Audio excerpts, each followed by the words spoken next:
பதிமூன்றாவது அரசியலமைப்பு உள்ளிட்ட பல முக்கிய விடயங்கள் குறித்து ஜனாதிபதி மஹிந்த ராஜபக்சவுடன் கலந்துரையாடியதாக இந்தியாவின் முன்னாள் ஜனாதிபதி கலாநிதி அப்துல் கலாம் தெரிவிக்கின்றார். நாடு திரும்புவதற்கு முன்னர் ஊடகவியலாளர்களை சந்தித்து கலந்துரையாடிய போதே அவர் இவ்வாறு குறிப்பிட்டார்.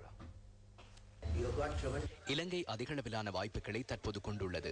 இலங்கை பொருளாதார ரீதியில் அபிவிருத்தி அடைய முடியும். அமைதியான மகிழ்ச்சியான நாடாக உங்கள் நாடு மாற்றமடைய முடியும். அதற்கான நடவடிக்கைகள் முன்னெடுக்கப்படுகின்றன. ஜனாதிபதி கூறியது போன்று முதற்கட்டமாக மும்மொழி பயன்பாட்டை நடைமுறைப்படுத்துவதற்கான நடவடிக்கைகள் முன்னெடுக்கப்பட்டு வருகின்றன. வடக்கு கிழக்கு உட்பட நாட்டின் அனைத்து பாகங்களிலும் பல்வேறு அபிவிருத்திகளும் வலுவூட்டல்களும் இடம்பெற்று வருகின்றன. இலங்கை அரசாங்கமும் இந்திய அரசாங்கமும் ஒன்றிணைந்து செயற்பட வேண்டும் என நான் விரும்புகிறேன். கலாநிதி அப்துல் கலாமின் இலங்கை விஜயத்தின் போது ஜனாதிபதி மஹிந்த ராஜபக்ச உள்ளிட்ட உயர்மட்ட தலைவர்களுடன் இடம்பெற்ற கலந்துரையாடல்கள் தொடர்பாக ஊடகவியலாளர்கள் இதன்போது கேள்வி எழுப்பினர்.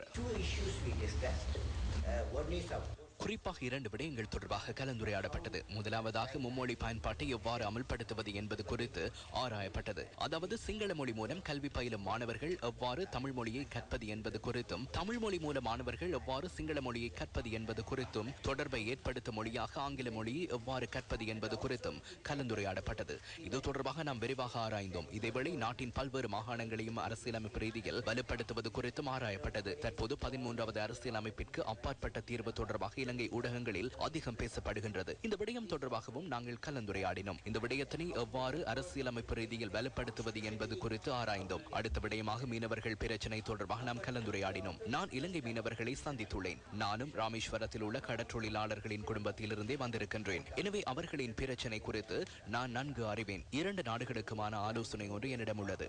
வாரத்தில் உள்ள 7 நாட்களில் 1 நாள் விடுமுறை, மிகுதியாக உள்ள 6 நாட்களில் 3 நாட்கள் இந்திய மீனவர்கள் கடற்றொழிலில் ஈடுபட முடியும். அடுத்த 3 நாட்கள் இலங்கை மீனவர்கள் தொழிலில் ஈடுபட முடியும். 2 நாடுகளும் ஆழ்கடல் மீன்பிடியை அறிமுகப்படுத்த வேண்டும். இது என்னுடைய எண்ணமாகும்.